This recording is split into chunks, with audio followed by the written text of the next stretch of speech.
कव के किसी बिंदु पर स्पर्श रेखा का समीकरण ज्ञात कीजिए। अच्छा देखिए, अभी इससे पहले वाली वीडियो में हमने शांकव पर किसी जीवा का समीकरण, शांकव की किसी जीवा का ध्रुवीय रूप में समीकरण ये पढ़ा था। L अपॉन आर बराबर ई कॉस थीटा प्लस के sec beta plus beta minus alpha by two cos theta minus alpha plus beta by two. ठीक है, ये पढ़ा था। अब हमें क्या करना है, इस शांकव पर स्पर्श रेखा का समीकरण ज्ञात करना है। स्पर्श रेखा किसी भी वक्र को क्या करती है दोस्तों, स्पर्श रेखा किसी भी वक्र को एक बिंदु पर स्पर्श करती है। ठीक है, तो माना शांकव का समीकरण क्या है, L अपॉन आर बराबर 1 प्लस ई कॉस थीटा। ठीक है, अब ये शांकव का समीकरण ये होता है, अपने को पता है। अब इस पे P और Q दो स्थित बिंदु हैं, तो उनके कोण कितने, ये अल्फा बीटा है। तो ये जीवा का समीकरण क्या होगा, ऊपर वाले समीकरण को यहाँ पे उतार दिया, L अपॉन आर बराबर ई कॉस थीटा प्लस के sec beta minus alpha by two cos theta minus alpha plus beta by two, है ना। अच्छा, अब इसमें क्या है कि यदि स्पर्श रेखा है, जीवा की बजाय क्या है, स्पर्श रेखा है, तो स्पर्श रेखा दो बिंदुओं पर काटने की बजाय कितने बिंदुओं पर काटेगी, केवल एक बिंदु पर काटेगी, क्या किसी शांकव को, यानी स्पर्श रेखा किसी वक्र को केवल एक ही बिंदु पर काटती है। ठीक है, तो अब क्या आ जाएगा, थीटा जब क्यू पी की तरफ टेंस करे या क्यू और पी एक ही हों, तो बीटा और अल्फा भी क्या हो जाएंगे, एक ही हो जाएंगे। तो ये बिंदु पी पर क्या बनेगी, स्पर्श रेखा, यानी कि ये स्पर्श रेखा का क्या होगा दोस्तों, स्पर्श रेखा है। यदि कोई रेखा किसी वक्र की स्पर्श रेखा है, तो स्पर्श रेखा होने की कंडीशन ही यही होगी कि वो एक ही बिंदु पर क्या करे, काटे।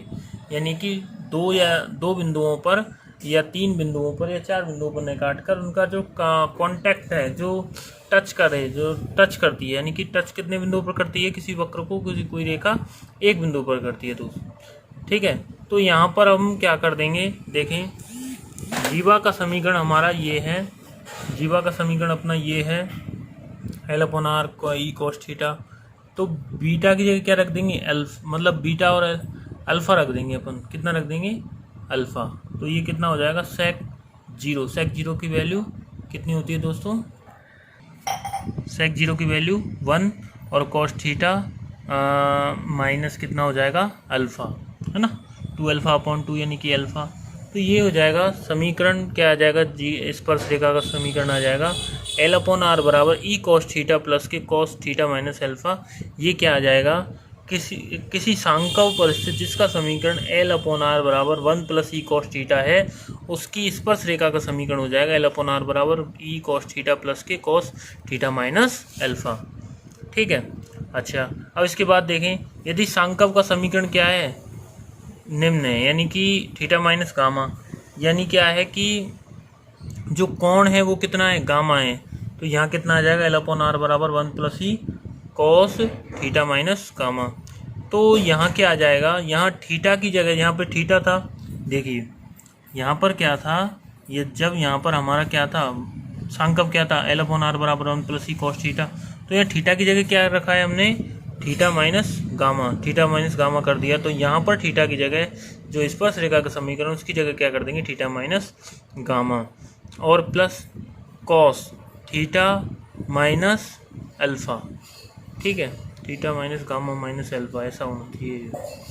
ठीक है, अच्छा, दूसरा एग्जाम्पल देखते हैं दोस्तों। आप दूसरे एग्जाम्पल में देखें, शांकव L अपॉन आर बराबर 1 प्लस ई कॉस थीटा की अनंत स्पर्शी का समीकरण ज्ञात करो। शांकव का समीकरण क्या है, शांकव का समीकरण है L अपॉन आर बराबर 1 प्लस ई कॉस थीटा, वही है। ठीक है, शांकव पर स्थित कोई बिंदु क्या है, P, जिसके कोऑर्डिनेट क्या मान लिया, R अल्फा।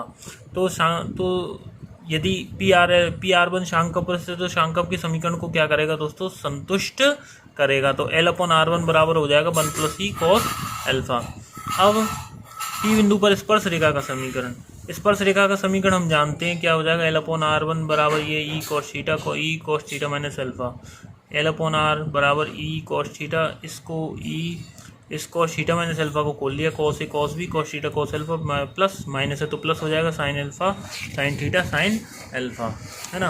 अब हमने यहाँ पर क्या कर दिया दोस्तों, यहाँ पर सेट कर दिया, कॉस थीटा वाले टर्म को एक साथ लिख दिया कॉमन लेके, और साइन थीटा वाले को एक साथ। अब क्या है, अनंत स्पर्शी की एक शर्त होती है कि कोई रेखा अनंत स्पर्शी क्या होती है? स्पर्श रेखा ही होती है, लेकिन उसमें और स्पर्श रेखा में बस एक ही चीज़ का अंतर है कि अनंत स्पर्शी किसी वक्र को अनंत पर जाकर क्या करती है? स्पर्श करती है। यानी कि R1 का मान जब अनंत की तरफ अग्रसर होगा तो बिंदु P क्या होगा? अनंत पर स्थित होगा। यानी R1 के कोऑर्डिनेट, P के कोऑर्डिनेट क्या है? R1, यानी कि P के कोऑर्डिनेट क्या है? R1 alpha. तो हम R1 को यदि P अनंत पर होगा तो R1 की दूरी क्या होगी? इनफाइनाइट होगी, है ना। ठीक है, तो हम रख देंगे यहाँ R1 का मान इनफाइनाइट। कैसे रखेंगे? देखो, सांकव का समीकरण होता है L/R बराबर 1 + cos थीटा। यदि R1 क्या होगा यहाँ? इनफाइनाइट होगा तो 1/R1 जीरो हो जाएगा, है ना। यानी ये जीरो हो जाएगा तो कितना आ जाएगा? 1 + e cos थीटा बराबर cos अल्फा बराबर 0, cos अल्फा बराबर माइनस के 1/e, और साइन थीटा हो जाएगा 1 - cos स्क्वायर, साइन अल्फा हो जाएगा 1 - c स्क्वायर। और साइन अल्फा और cos अल्फा के मान हम कहाँ रख देंगे दोस्तों? उठाकर समीकरण इसमें, है ना, इसमें रखेंगे तो आएगा L/R बराबर e + cos अल्फा और cos थीटा, है ना। कितना हो जाएगा? cos अल्फा की जगह ये वैल्यू रख देंगे माइनस के 1/e cos थीटा प्लस के ये आ जाएगा साइन अल्फा का मान, ये आ जाएगा साइन थीटा, है ना। तो यही क्या आ जाएगा? इसको थोड़ा ई को इधर ले जाके सेट कर दिया है और ये क्या आ गया? अनंत स्पर्शी का समीकरण। यही दोस्तों अनंत स्पर्शी के किसी सांकव के अनंत स्पर्शी का समीकरण। तो हमने क्या क्या पढ़ा?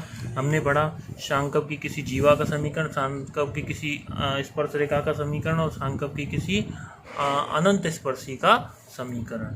तो ये आप पढ़ लें। धन्यवाद।